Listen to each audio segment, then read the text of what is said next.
I'm going to ask a quick favour. If you're listening to this, please hit the subscribe button and the follow button. Like, share, rate, review the podcast. It helps more than you realise. You know, the key for me is obviously when my father passed away rather suddenly in 2014. The bank at the time then quite quickly after that said, we're not supporting you anymore. And then my brother, about a few months after that, went into hospital for a year with major heart issues and having to have a heart valve replacement. So if you can imagine all of that in one go, that to me was perhaps the most challenging time of my life.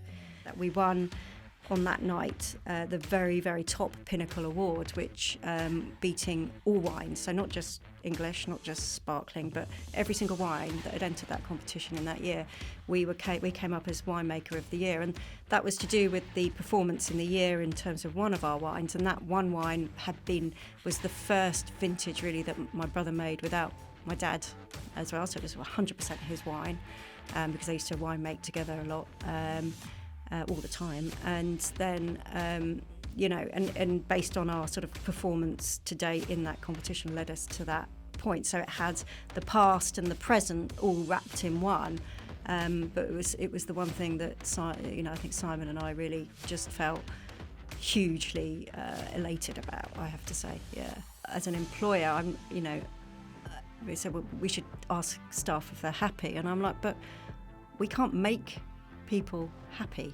It's an impossible target, and you'll be chasing that impossible thing. People make themselves happy by understanding what makes them content and having their purpose and those sorts of things. And I think this is something I learned a long time ago, is that actually the only person who can make me happy is me. Perhaps my passion from that has always been around the people. And I've thought, and I think when I talk about sustainability, it's not just about the environmental sustainability, which is obviously one pillar of that, but it's how do you make the business properly sustainable across it all. So you've got to be profitable. The business has to run profitably to be sustainable.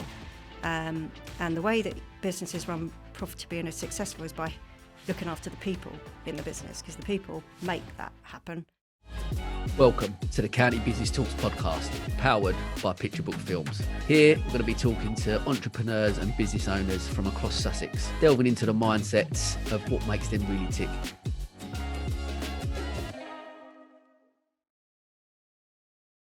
Okay, welcome to another episode of the County Business Talks podcast. My guest today is the CEO of Ridgeview Wine Estate. Since taking over from her father as CEO in 2013, she has grown Ridgeview into a globally acclaimed producer. She's on the board of the Wine and Spirits Trade Association, YGB. She was awarded Sussex Businessperson of the Year 2019, and the only English producer to be awarded the prestigious title of President of the International Wine and Spirit Association 2020. Ridgeview are responsible for putting English sparkling wine on the global stage and has been awarded multiple international awards and accolades. Changing minds and hearts on the perception of English wine, sparkling wine, Ridgeview have helped pave the way for a thriving industry.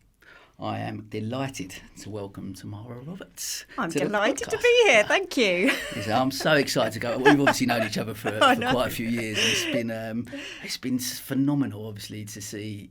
Like, we obviously in SBT we celebrated the 25th anniversary, which was amazing, and what a phenomenal family journey, and I'm so excited about having you on. So look, as always, we're gonna delve straight in. Just tell the listeners about your business journey, where it all started. Goodness, yeah, and well, it seems a long time ago. Ridgeview was on the back of another business from my family. So my family, my parents were always quite entrepreneurial. So I have my earliest memories being of my mother running. So my mum ran a nursery from our house from the age of I must have been about 4 till secondary school, 11, 12, and mainly because she saw a complete gap where, because my dad travelled quite a bit with his job at that time, and she saw that there were, women struggling with single parents or both parents having to work, and there being no proper childcare or those sorts of creches, those sorts of things in place. So she started that up from our house and looked after probably 15 children daily to allow that. So there was that side. And then when in sort of the late, I suppose, early 80s, they saw an opportunity to, as computing was starting, so computers were starting to come out, you know, the ZX81s, the BBCs, all that going back there. And again, my dad then left his job because they weren't interested in taking that and going down that journey, thinking it wasn't going anywhere. There you go. Yeah. And I don't think that company exists anymore. And so they started that from our lounge in our house, and then built into a shop front and a business that employed, I think, 500 people at the end of its journey in 10 years. So that was quite a rapid growth business, working with IBM and Compaq at the time and those sorts of things. And Ridgeview sort of came as a sort of a second career for them as that industry consolidated, and they sold out at that point. And of course, the natural step from running an IT business is to then plant a vineyard and make English, you know, and create a new category of wine. Wow. So yeah, but I think there are links along the way, and there were rumblings of sparkling wines in the late 80s, early 90s with Nightingale Chapel Down. So it was kind of certainly definitely not a natural step, and none of the family have sort of background in wine prior to Ridgeview. So that's sort of how Ridgeview came about. And so I mean, I guess growing up, sort of seeing that your parents, obviously through the 80s, obviously running a successful IT business, and then obviously starting Ridgeview, was there for you? Was there always that thought then growing up, like I'm gonna run my own, or I'm gonna get involved in the family business, I'm gonna that entrepreneur? Because you obviously been, I guess, quite inspired, or see your parents as entrepreneurs and gone, well, okay, that's potentially a path for me. Yeah, and I think the good thing about it, I've seen both sides of it. I've seen the you know, the positive, you know, success, but I've also seen the terrible hard work and you know lack of perhaps family time, those sorts of things. So I've seen both sides of it, and I also was quite intrigued with it, particularly with obviously the business during the 80s, and I worked all the way through the different areas. I started as a cleaner in their business, you know, tidying up the teacups and emptying the bins during when I was at secondary school, and then moved to working on the reception, and then moved to working in a little bit of accounts, HR. During my holidays and things like that, I could just work in little bits. Friends of ours, we used to go when they were purchasing new offices, and that we went to clear the offices out. So it gave me quite a unique and amazing opportunity to work in quite a number of different areas of a business. Obviously not at high levels at all, but at the very junior levels, and just to see how they all fit together. But I certainly.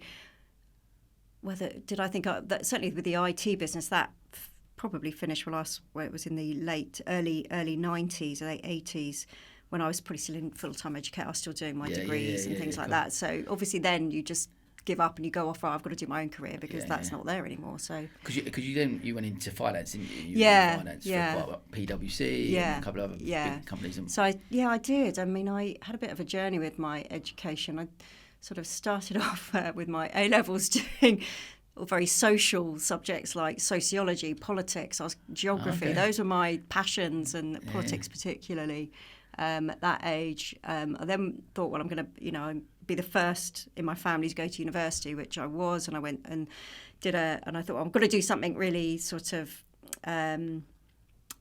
important in my mind, not necessarily in everyone, but I was going to do law. And I thought, I'm going to do law. So I went to do law. Got my A-levels, did law degree. But it with a view of thinking that you wanted to be a solicitor, or I think initially, do you know what? I don't know that I had thought that through. If I'm honest, interested in the law. I hadn't really thought. I don't think beyond the degree side of it, in terms of towards the end of it, obviously. Because you start to think about whether do I want to be a solicitor, do I want to be a barrister? But I think I found that certainly found the word side of law a lot of. I wasn't terrible at it, but I'm better at. I'm quite numerate as well, and probably should have followed that a bit earlier on in my in my time, but I picked up on the sort of the problem solving, and I did one of those back in the day. One of those a friend of my mum's who was in the sort of HR stuff made me sit. She said, "Well, why don't you sit and do one of these sort of personality or skills questionnaires? Where you answer all the questions and it comes up right. You're like this. I can't remember the name of it. It's been around for quite a while." So I did one of those, and I was quite strong in the problem solving kind of side of things. And one of the things that came out from that was accountancy. And my dad was actually a qualified accountant as well by profession. He did it through article clerks and things like that. But when I said to him I was going to do it, he looked at me and just goes, "Oh my God, you're going to hate it. You'll just hate it. Don't do it." And if anything's going to spur you on to go and do something, is your dad when you're 16 saying you shouldn't. So that's what I do. Absolutely, I'm definitely going to do that. But I am pleased I did it. I mean, it was hard work, I have to say, doing the working and the qualifications as well. Yeah, sure. But, at the end of it, I mean, a law degree, chartered accountancy, I was background all set up for business, really. Yeah, exactly. Yeah. Even talking to, I mentioned offline, talking to my previous, one of my previous guests, Sam Hughes, it was obviously a qualified accountant, but like you say, if you understand the numbers for any business, you understand the numbers, it's the backbone, really, for a business, isn't it? It's interesting to hear that your dad also that route, and then obviously run successful businesses, so there's that direct link there. There is. I mean, I think there's always the thing that's always been said about don't ever let accountants run a business because they're so risk averse or or just not entrepreneurial enough. But we're all different people behind those qualifications, and I think you're going to have some who are very good at that and some who just will struggle with that side of things. So it's certainly not a fixed in stone rule, I don't think. Okay, I'm really keen to talk about obviously that obviously running like the family business. We talk a lot about obviously seeing your dad run it from sort of 95 till you sort of took over in 2013, but. Talk to me a little bit about the culture within within Ridgeview. I always find it's something I find fascinating. Culture, just I've mentioned on here many times about my first business, running a salon, not getting the culture right, not going in with a different mindset and what I felt a leader should be, and blah, blah. But I know obviously on there you talk about like almost the team members being an extension of the family. I guess just as that. Always been the case from the start, and has that developed over the years? Yeah, I mean, I think I've been, lucky really, because I've worked. Not only have I worked in the family business, I've worked in many other businesses from big and large prior to coming into the family fold, as it were. Sure. So working for the likes of PricewaterhouseCoopers, which is a huge firm on the banking and finance side, through to sort of NatWest and. Then into an oil and gas company more locally, an inspection company, which I used to work and travel a lot for. So I've sort of seen lots and lots of different management styles and cultural styles, both good and bad, good management skills, terrible management skills. But also I was very fortunate that my dad's always been quite a... I would say forward-thinking in how he's run his business, and not the iron fist, it's my way or the highway type way. Very collaborative, and from an early point, even through his business in the 80s, diversity of mindset in the business was, I suppose, there for him, and he created that, not necessarily because he was told it was a good thing to do, but obviously naturally, his natural instincts were to have women in high positions in his business back then, and a real diverse, sort of as diverse a workforce as he could, but not strategically done like that, just naturally. And I think that's kind of quite been very helpful, and I'm very lucky to have that as a background. Because I guess one thing as well, especially through the 80s, that, like you said, you almost think of a business owner, an entrepreneur back then. I guess the narrative around it very much the Alan Sugar type role. You're right, that type of, And I think I remember first getting into business and thinking that you had to be a little bit ruthless, maybe to to be a leader and be this strong character that and the whole soft skills side of things just wasn't really there, because the successful people are these strong characters. And I think it's amazing that even back then he developed a different mindset around that. And yeah, no, very, very lucky. And I think in some ways, if you if you're through the one good thing I always found through the accountancy qualification is this auditing side of it, because auditing is obviously about listening, and I think any business person, leader, needs to be really, really good at listening, because that's when you hear what really is happening or what the issues are or somebody's point of view about certain things. And I think, that skill set that we learn in that period of our sort of qualification side of things has been really, really helpful in that. And it makes you, I think, listen first. Talk, and speak later, and that's really, really important. Don't get me wrong, I'm not building my dad up into the most perfect. We all had our moments, as you can imagine, and family businesses has a dynamic which is, I think you've got to manage the business and you've got to manage the family in the business. So you've got two elements to manage there, and that's a tricky to navigate. Yeah, sure. And if you think, particularly with Ridgeview, it started off with perhaps my mum, my dad, my brother.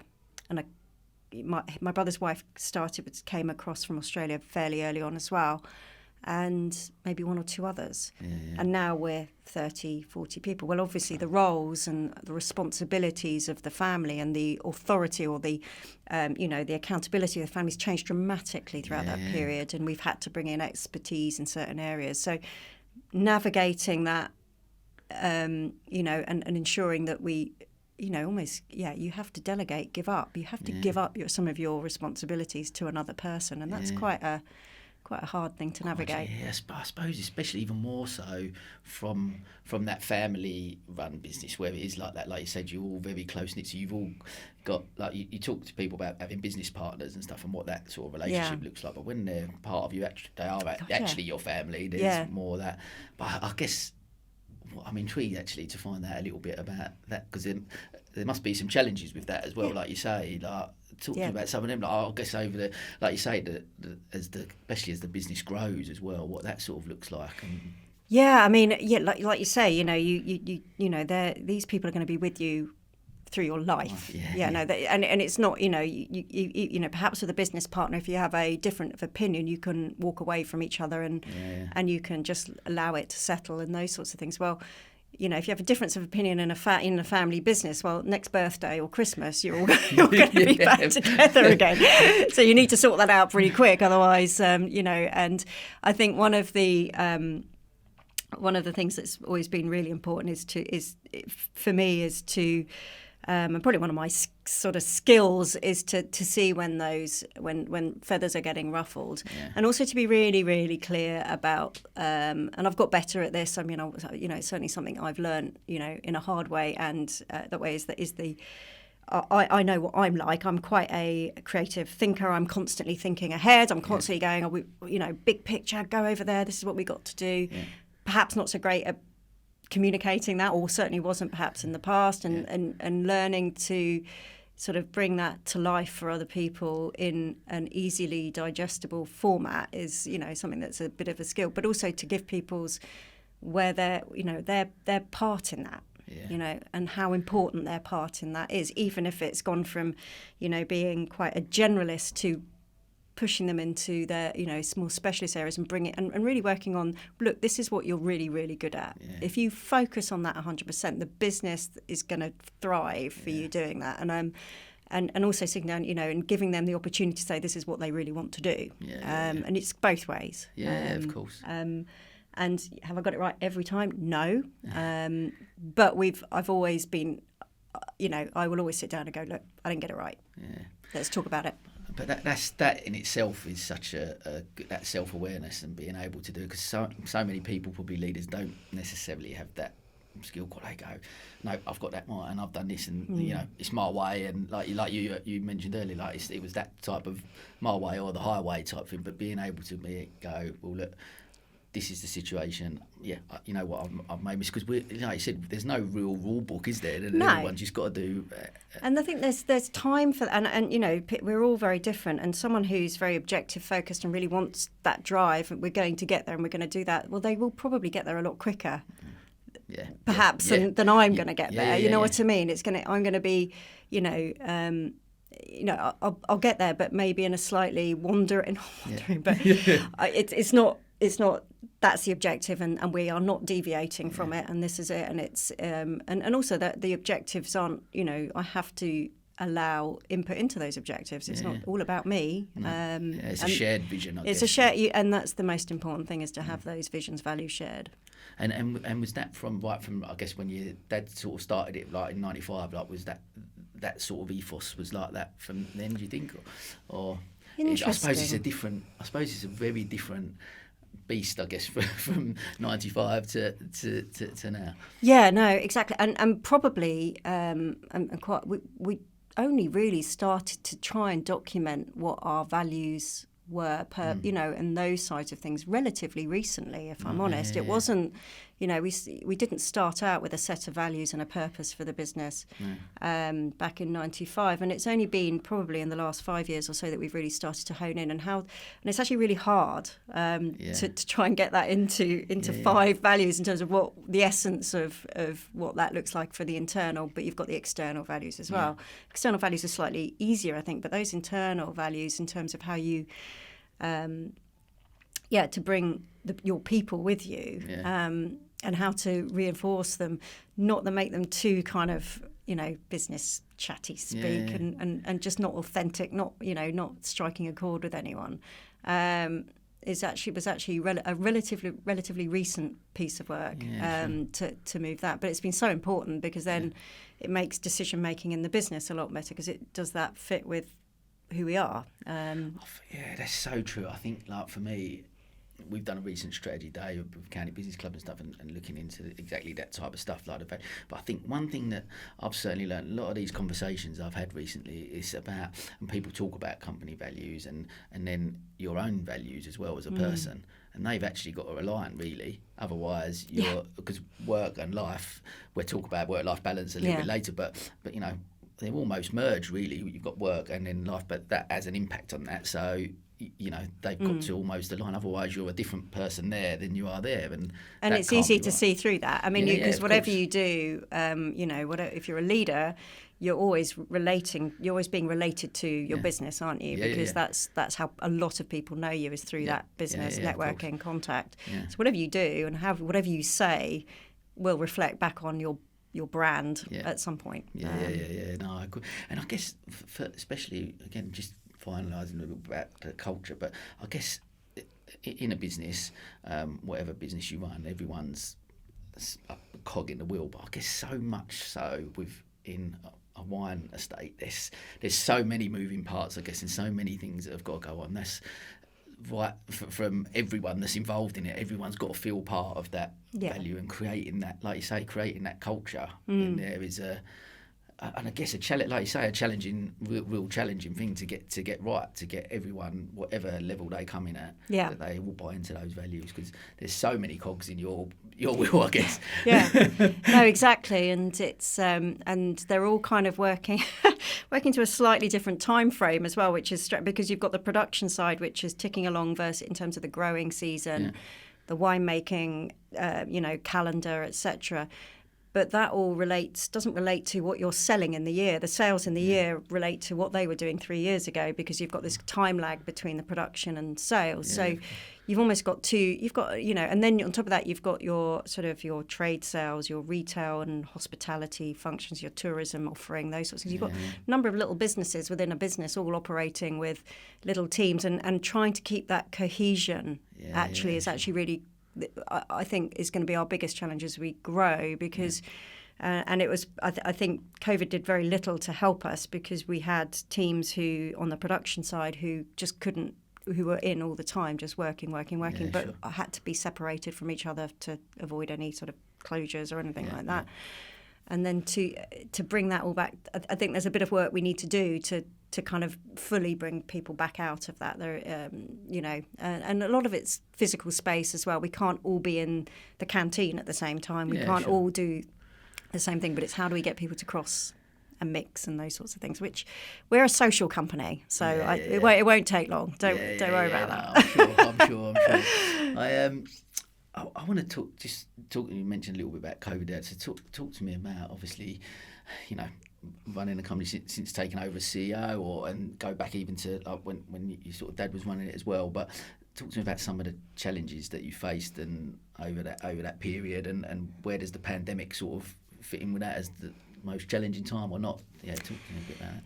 I always think when I look back at the sort of the most challenging times in the business, it's really hard to. I think the crisis moments for me is when I've had personal and business crises combining. Because I think if you've got one, you can even you can manage it provided the business is going okay. If you've got both, it's actually extraordinarily different, and it impacts because of the high state of emotion that you are in as a leader at those points. Your judgment isn't great. You perhaps make decisions that are rushed or not because you're in a desperate situation. Sure. And I think the key for me is obviously when my father passed away rather suddenly in 2014. The bank at the time then quite quickly after that said, we're not supporting you anymore. And then my brother, about a few months after that, went into hospital for a year with major heart issues and having to have a heart valve replacement. So if you can imagine all of that in one go, that to me was perhaps the most challenging time of my life. Because I thought the business, I'd lost my dad. I thought I was going to lose the business and my brother, all in one sort of swift few months of each other. And you kind of, I think that was probably the one time when I got to my lowest point. And I was working every hour that God sent. I had at that time my boys were probably still at primary school. Very fortunate to have a very supportive partner, and obviously my mother was distraught with my sister-in-law was distraught because my brother was in. So that normal support network, family-wise, was also on its knees. So that was, I suppose, perhaps one of the most. But then at that point, was there a point where you looked at it and went, just like from the business side, I don't know if we can do this anymore, or was that never that's never an option, or? Yeah, I mean, probably at times there was that kind of I just don't know if I really have got the. I don't ever really doubt myself, but it was just is this going to go through? I've got a really good non-exec director as well, who was a good close friend of my father's, and he just kept me focused on in a really good way, and has always been my biggest supporter, I have to say. So I owe him a lot during that period. And he really helped me with the whole banking arm, and also I do need to give a shout out to John Billings at Carpenter Box, who at the same time was, critical in my finding a new banking partner and things like that. So at times like that, it's certain individuals who keep you on track. And keep you and give you the support. And I think one of the things I learned at the end of all of that, when my brother was out of hospital, and and various other things, I just sat down and sat with the family, just went through exactly how I felt and how because I lost my mojo for the business after that. And you get to the point where I'm not finding any joy in this. And I've always found a lot of joy in running the business. And this is just becoming, and actually just by saying the words, almost lifted that massive weight of, I felt I was all alone. And they just looked at me and go, well, if you don't want to do it, let's not do it. Let's do something else. They were 100% behind me. Wow. But then again, as soon as you hear that, you go, well, no, we're going to do it. We're all together here. It's fine. Let's just get on with it.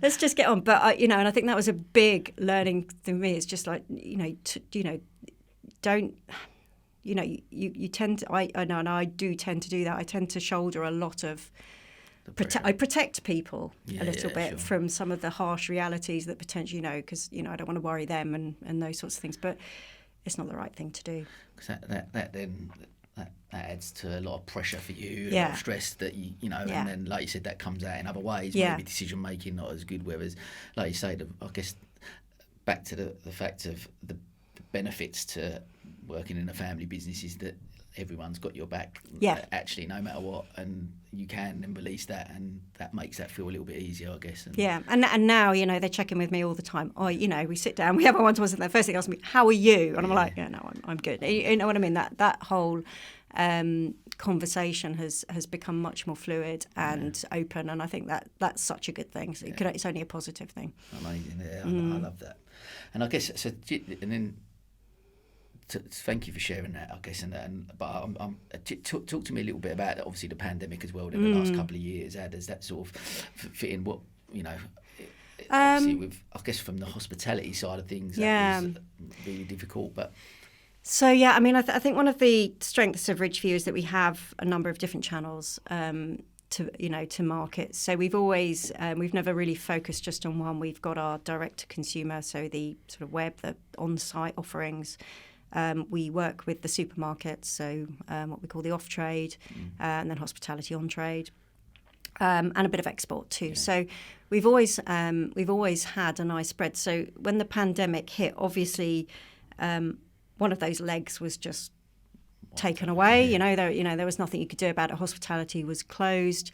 The supermarkets continued to operate, but obviously, we were selling okay, but we didn't see a bumper uplift or anything like that, because people probably weren't thinking about celebrating with English sparkling wine during that early part of that pandemic. Sure. But what we did see, and I think what we were quite quick to do, was to, and if I'm brutally honest, personally, if I took this as a personal, the pandemic for me gave me time. And a breathing space, because we were on this trajectory of growth, and it was a growth mindset all the time. We were growing, and new projects here, projects there. And actually what that did was just say, well, you've now got, there was no point in spending time thinking about those things anymore. And I think what it did for me was a nice break to live in the here and now. Which you don't get very often at all, and I don't allow. It's just not I'm just not the way I'm wired. I don't spend a lot of time in the here and now, which is a bad thing as well. But it did really force me to. And I really enjoyed that, if I'm honest. Business-wise as well, and I think that's where I have to be so thankful of the team that we have. Everyone just rallied and just like what can we do, rather than we can't, sitting there going, well, we can't do anything. It was like, what can we do? How do we make what we've got work? So how do we if we invested a bit more in the website now, could we get more sales? If we put our own hospitality set in place so we can quickly adapt to the changing rules and open and close quickly, let's do that. And before we knew it, we were up and running on all of these different areas. We saw sales through the website go through the roof, lots of gifting, lots of support for local businesses, which was really, really helpful. And then we put the stretch tents up in our wine garden, and started quite a relatively basic hospitality offering with some shared platters, cold plates, those sorts of things. And again, we saw that take off significantly. But that again gave us the confidence to do what we're doing now, which is to actually properly build the hospitality suite. Amazing. So we brought that forward a little bit because of COVID. So I'm not, in terms of, I think, staff morale, we did have to furlough people. There was, redundancy. And we, people did move on during that time as well. I think, there was staff's morale, staff's sense of purpose in certain areas was struggled. Yeah, sure. And I think coming out of it, you've seen that sort of almost like post-traumatic stress disorder from people who have come out of something and have been working at 1,000,000 miles an hour to fix things. And it's that change of mindset, which is, I think, in the last, particularly the beginning of this year, has been interesting. Well, not interesting, but you have to nurture the staff through that and reassure them that actually it's okay.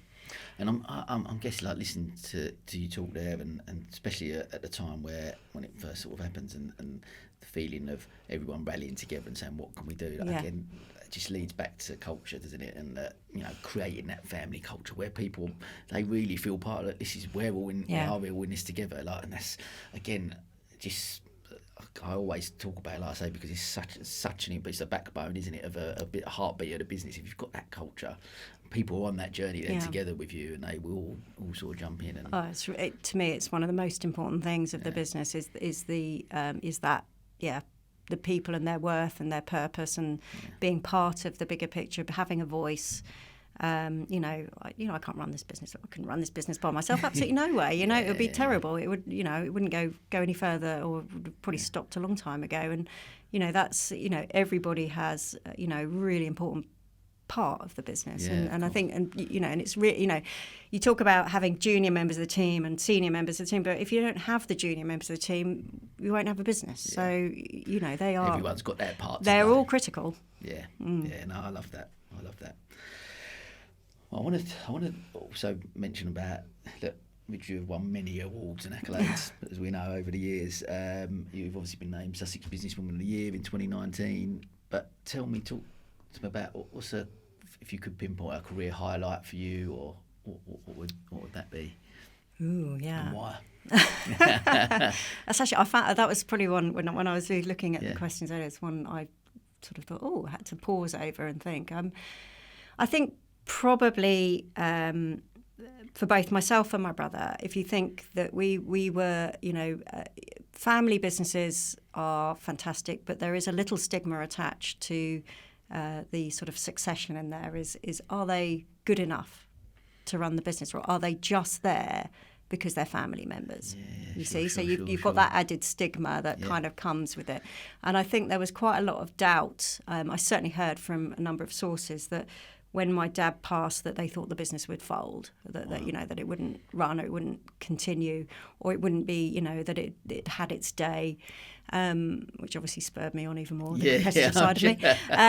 But I think, when in 2018, and the competition was the International Wine and Spirits competition, and that was my dad's favourite competition, which was a lovely thing. It was the award ceremony was on the anniversary of his death, which isn't a particularly happy time. But having said that, we won on that night the very, very top pinnacle award, which beating all wines, so not just English, not just sparkling, but every single wine that had entered that competition in that year, we came up as winemaker of the year. And that was to do with the performance in the year in terms of one of our wines, and that one wine was the first vintage really that my brother made without my dad as well, so it was 100% his wine, because they used to wine make together a lot, all the time. And then and based on our sort of performance to date in that competition led us to that point. So it had the past and the present all wrapped in one. But it was the one thing that I think Simon and I really just felt hugely elated about. I have to say, I guess, like you say, almost making your mark. We can do it. We will, and we have. And I think that's, it's obviously we don't then just sort of say, well, that's it, all done. But it gives you that confidence in your own abilities when you've got perhaps naysayers, doubters around you, and it's although you sort of like to rise above all that stuff, it still resonates a little bit. Of course, I guess it's still, like you said, it's still on one side. Probably be quite similar. There's that competitive side that goes, well, I can't do this, and I will improve it. But there's still that niggle in the back of your mind, of course. Especially I guess when, like you say, especially going through the tough time as you mentioned, around when you've done that sort of that part to really have to dig deep and go, I've got, I'm not going to give this up. I've got that resilience needs to come through, and that's and then, like you say, going in on 4 years later, 2018, to win something like that is pretty spectacular. Wow, that's amazing. I love that. Just tell me, what does, in your mind, what would the success look like for you? Like, how do you define success for you as a? in terms of the business side of things. Interesting. I think for me, we sort of build ourselves around. You obviously, I always think there needs to be a vision, and that vision needs to be challenging, but still potentially achievable. Not so out there that nobody can engage in it whatsoever. And so for me is that the success is every year moving slightly towards that, but not just me and financially moving, but but seeing my people grow and become the best of what they can be. And I've never been shy of moving people around in the business where they've started somewhere. And you're like, actually, I'm trying to fit a square peg into a round hole here. Let's move you into somewhere where you're going to actually shine and be the best you possibly can. And I think that's it. Is that whole sort of bringing everyone with you on the journey is for me. I don't know if I have a target which I would tick and go, I've been, that's it. Success is here. I find that quite hard to. I think that's I actually think that's a great thing to have. Only because I talk a lot about the whole destination thing, and people have that vision of success. Always, I'm going to get there, and that's where success lies. That's where happiness and success is. Yeah. And it is actually. I've spoke to a few people on here. People have sold businesses for millions, and for example, Kevin Bird, who sold Checker Tray, sold at 90 million. You saw, but for him, that wasn't a euphoria moment. That wasn't success. It was I spoke to this guy, and he sat there in front of me, and I sold that, and I went home and just had dinner, and it was almost an anticlimax. So that's not success. It was and he could tell he loved that business, and all he wanted to do actually was go back and run that business again. And you sort of go, well, and if you're at that point where you go, well, actually, success is what we're doing right this second as we're growing, and as the business does well, and as people around me are finding their place and their purpose. That's an amazing place to be, I guess. Yeah, I think that's where I do live in the now for that side of things, rather than sort of I'm not chasing a number or anything like that. I think that's a dangerous place. Doesn't make you happy. No, absolutely. I've got a view on happiness, and things like that don't make you happy. I agree. What's your view on happiness? Talk to me about happiness. Talk to me about that.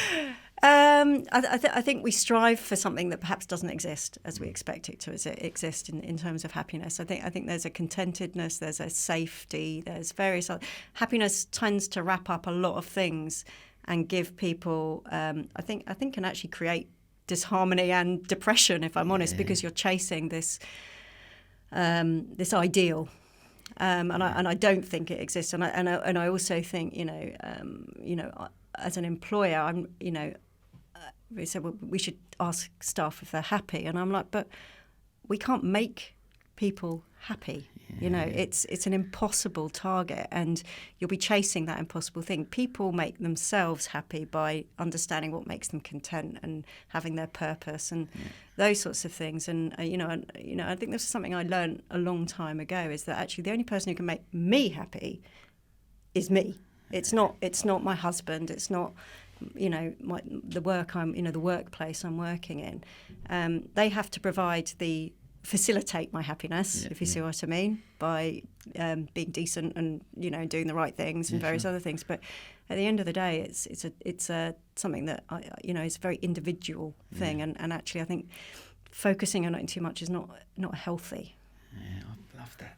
And again, I guess that's back to the whole values you were talking about earlier as well. If whether it's work or whatever it is, as long as you're living your life true to what your values are, that's where happiness is. Content. You'll be content. You'll be content, and you'll have really good days. You'll still have rubbish days, but there'll be moments of euphoria and moments of despair. But you'll have it in a nice balance and even keel. Yeah, amazing. I love that. Amazing. One thing I did want to looking on the website and obviously speaking to you and seeing lots of things that have been going on recently, talk to me a little bit about sustainability. Yeah. Obviously within the industry, I guess, but what you guys, like Ridgeview's take on that and how you're sort of tackling those issues. Talk to me a little bit about that. Yeah, I mean, I think it's, again, probably something that started with, with my parents and our parents. They whenever they approach the business, and I think good old war kids mentality, you don't throw anything away, you look after stuff, you reuse where you can, you use second-hand stuff where you can, and you maintain everything and you clean it, and that mentality came from that side of it. And when we invested in new equipment for the vineyard in particular, it was looking at the most sustainable at that point, looking at the technology at the time. What's the advanced technology here? And why? Not necessarily because we're a sustainable. But back then, those words really weren't bandied around quite as much as they are now. I mean, they were on the things are not the sort of the as much as they are today. But it was like, okay, let's buy this sprayer because it uses half the spray that a traditional air assisted sprayer. It's better for the environment. It's actually and cost comes into it. It's less expensive to run because that's more expensive to buy, but less expensive to run on a day-to-day basis. So that kind of mindset was there, I think, from the beginning. And likewise through, with our equipment, everything we bought was second-hand initially. And we maintained it to such a high standard you wouldn't even know. When it came to sell it, it was those things. So we've always had that mentality in the business. But perhaps my passion from that has always been around the people.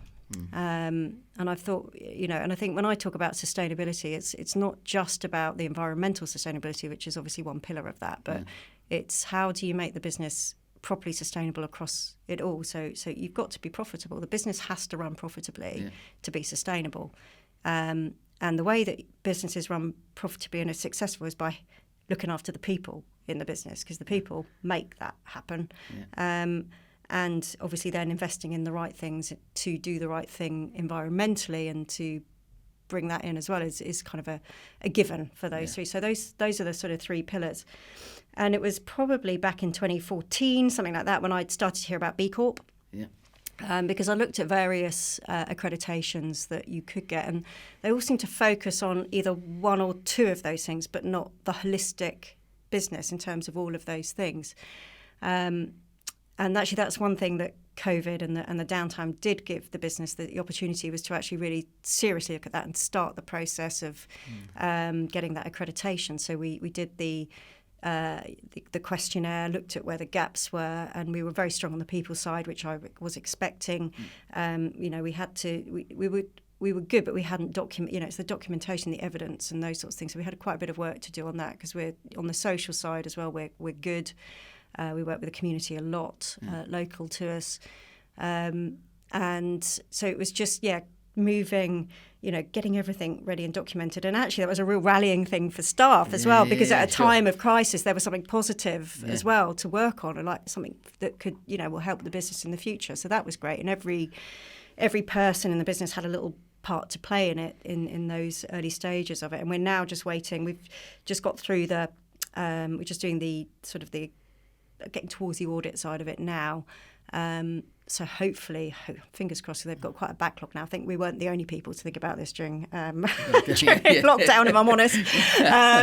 But yeah, it'd be nice sort of by the end of this year to have had that accreditation. And the nice thing and the great thing about it is you have to continuously improve, and and the whole business has to be engaged in it, and it informs helps to reinforce values with decision making, etc. Because it's all about doing the right thing, and that's kind of where the values have always sat. So we're at the very beginning of that journey, and we could do so much more. But again, it's bringing people with you, doing it step by step, and every little step you take just makes starts to reinforce that. Brilliant. Yeah, and I guess the more I sort of look at sustainability, people I talk about on here, climate change, etc. But it's very much that if every business has that mindset to look, whatever we can do, if it's a small change that we can make, that makes a big impact. If we all just sat there and went, what change am I going to make if I do a little thing? It's not going to make any difference. Whereas there's such a wrong mentality. I think if everyone, we hosted a webinar last year at some point, and it was around sustainability. And the one key message that come through is that if every single one of us just do one thing that year, that will have an impact and that will help. And I think it's great, obviously, what you guys are doing. I think that's a really, really important point. And I think it's really easy to say, well, we're too small, we won't make any difference, or whatever. But actually, the time to do it is when you're small and agile, because once you've got those things in there, and like I said, everyone did just a little, and it's a little step. Doesn't have to be investing huge amounts of money in solar or anything like that. It makes a big difference. Yeah, that's brilliant, superb. We're coming. I mentioned a lot of it before we come online. Obviously, something that I always talk about, work-life balance. Yeah. So something I've really struggled with. So it's certainly I'm keen. I always ask all of my guests about it. I guess especially for you as well. With what does work-life balance look like for you? Do you have one? And especially, I guess, being in a family business, how does that work in regards to? Is it always business, or can you be able to separate that? Yeah. Good answer. Look, I mean, I work hard to balance so I plan my work-life balance. I'm much better at planning it than I have been, because I think if you don't proactively plan it into your week, into your year, like your holidays and various other bits, then obviously I know for well, it won't happen. I mean, that was the negative of lockdown. There wasn't really much distractions other than work. I immerse myself in various, future thinking and, those sorts of bits and pieces. I think it's, I don't have, I wish I had the answer to everyone's work-life balance issues, but I really don't, and it is a very personal thing. I live on site as well, so obviously I don't have a commute, so I enforce myself to go either for a dog walk or to the gym or something like that after work, just to have that separation between the two, I couldn't just sit down and read a book or something like that. I need to be totally distracted and then come back. So I try to do those elements of it. My kids, they play a lot of sports, so I do my best to make the time to go and watch them do what they love and be part of that. Which has been really, really helpful, I think, and you create a whole new set of friends around those sorts of elements as well, which is really nice, which a lot of the time doesn't involve you talking about your business, which is happy days.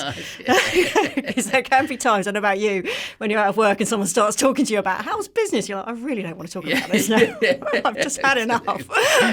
Let's talk about something completely I did see benign. that movie the other day. It was great. What did you think of it? Box sets or something, not the business.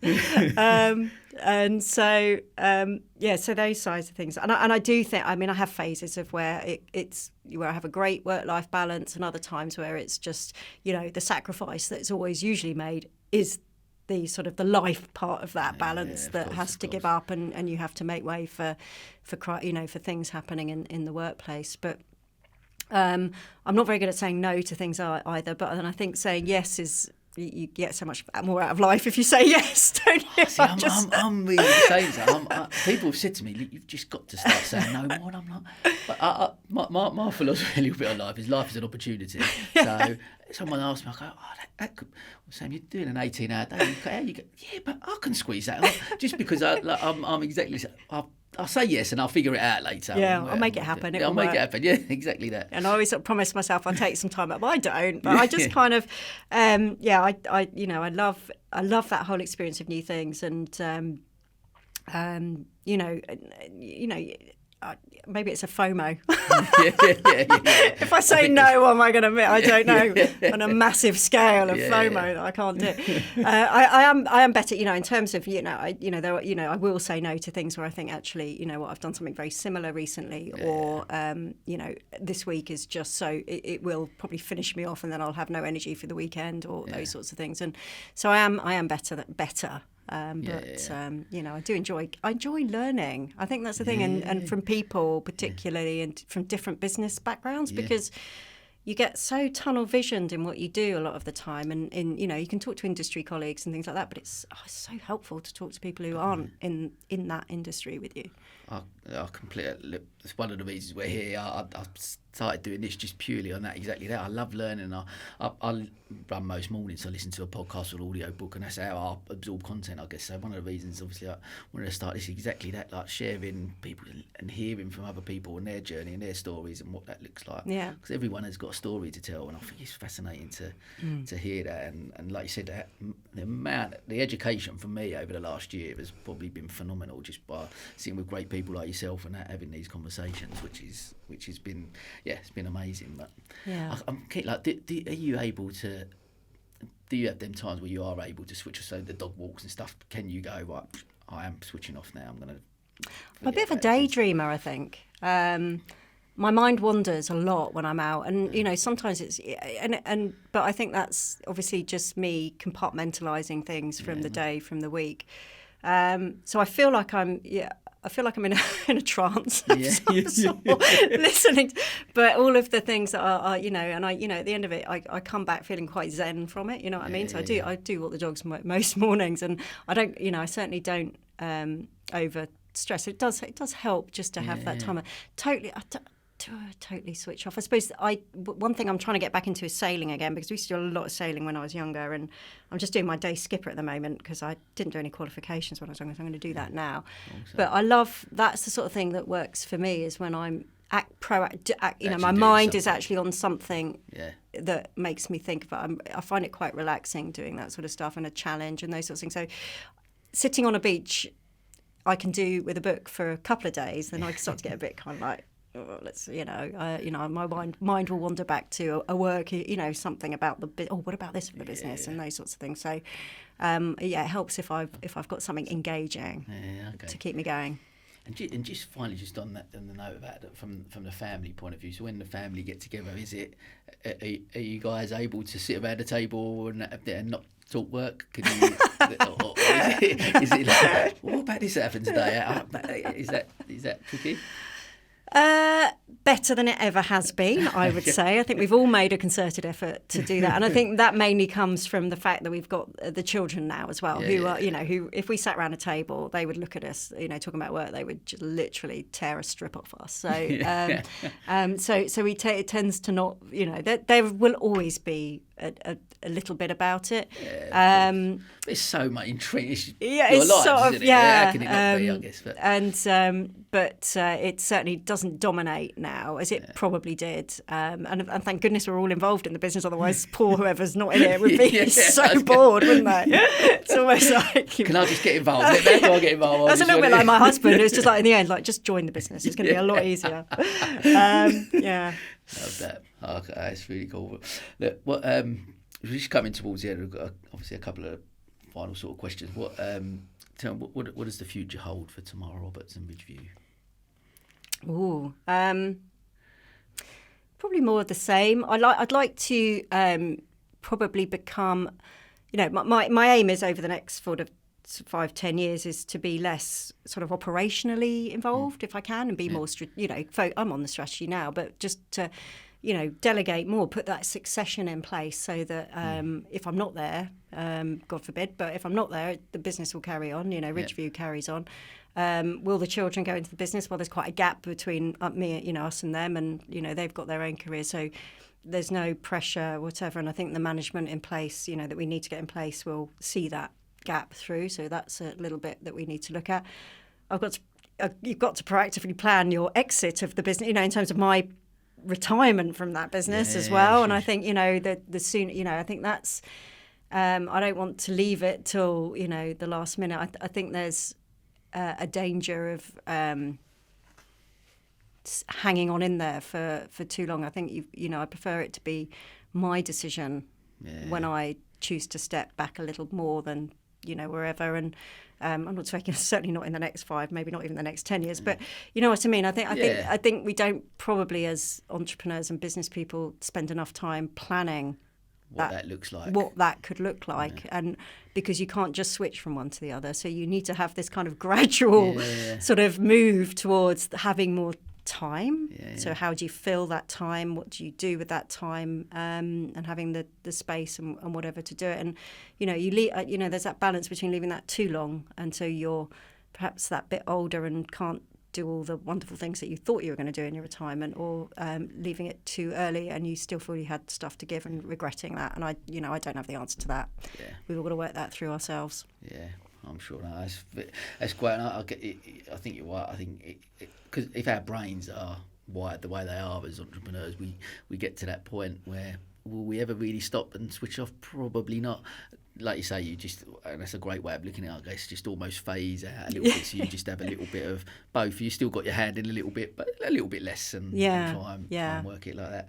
But okay, what would, like with the kids and stuff, obviously there'd be a gap because of the age thing, but if they do come to you and want to get involved in a family business, what are your thoughts on that? Would you want them to be involved in Ridgeview? Do you welcome that, or would you go, no, I want you to go and do your own thing? What are your thoughts on that? I think it would be helpful to have worked somewhere else for someone else and to have got experience in another environment, industry. Same, I don't really mind if it was the same industry, but another environment.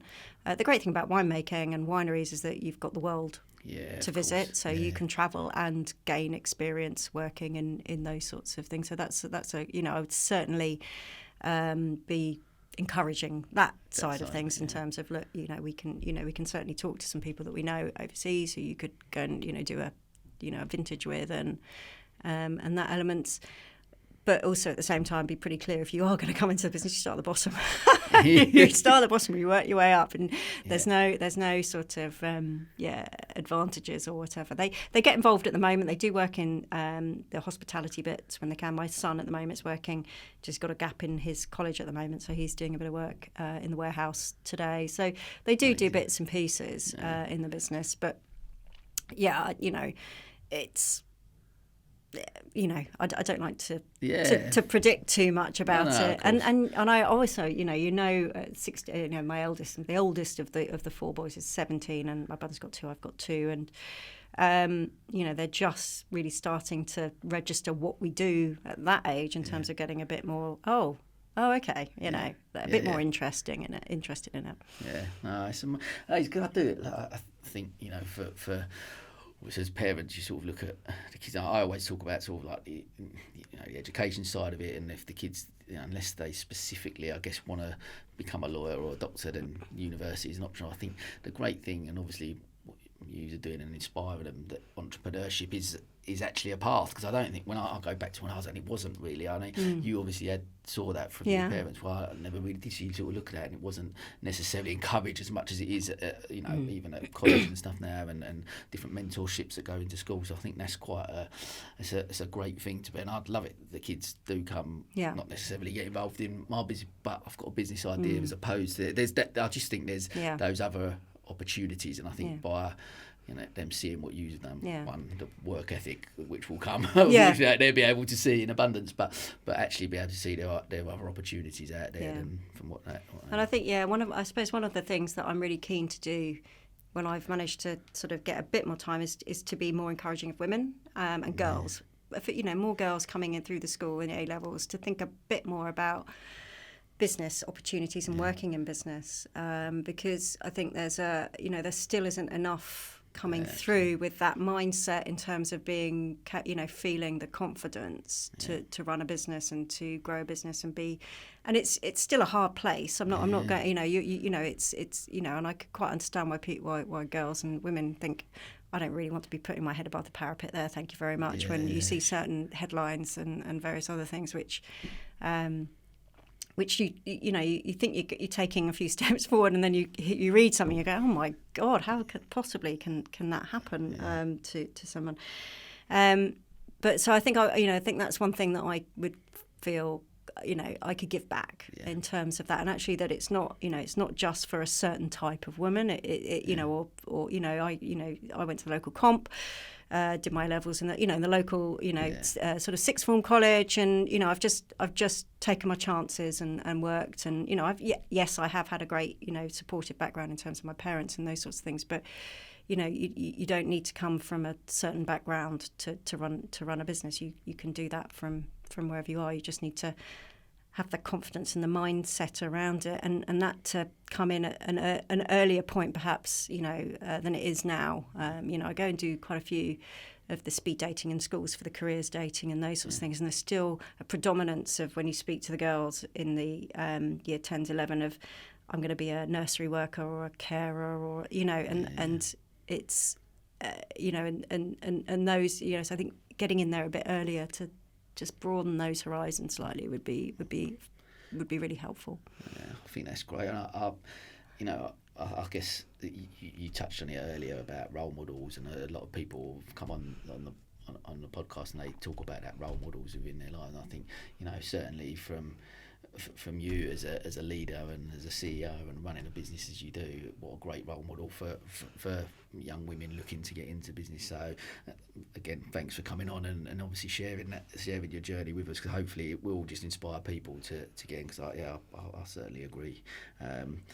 So look, we're coming to the end. We've got obviously I have, as I've mentioned a few times on the podcast, Stephen Bartley was one of the ones who inspired me to do this. So I've stolen this from yeah, I know. I did notice that. Don't worry. Which is an inspiration to me. So that's why we're going to chuck it in. It's fine. So yeah, my previous guest has left you a question, and this one is: what advice would you give a young 17-year-old entrepreneur looking to start out?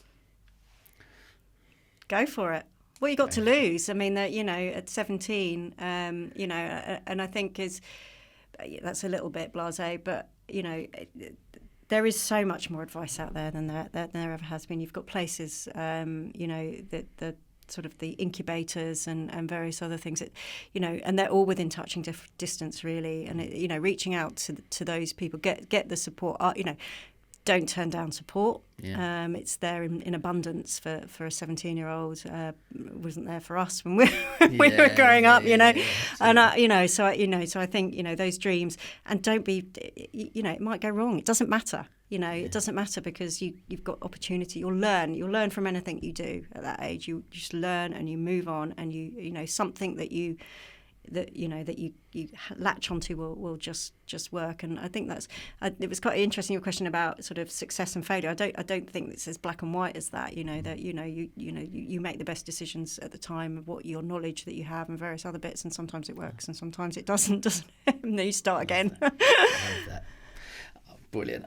I completely echo what you're saying. I think not to encourage people to fail and stuff like that, but actually what one quote that really come out from a previous podcast was there's no failure, only feedback. And I think what you're trying, what you've alluded to there, that just keep trying things, because as long as you take the feedback, you learn from those experiences, then you just go on and do the next thing, and just that belief, and that's amazing. So like I say, I've been fortunate enough to know you over the last few years, and it's been absolutely amazing to see what Ridgeview achieved and what you keep doing, and it's absolutely phenomenal. What a brilliant episode this has been. It's been so great catching up with you. Thank you so much. I've really enjoyed it. Thank you very much. It's been brilliant. Thank you.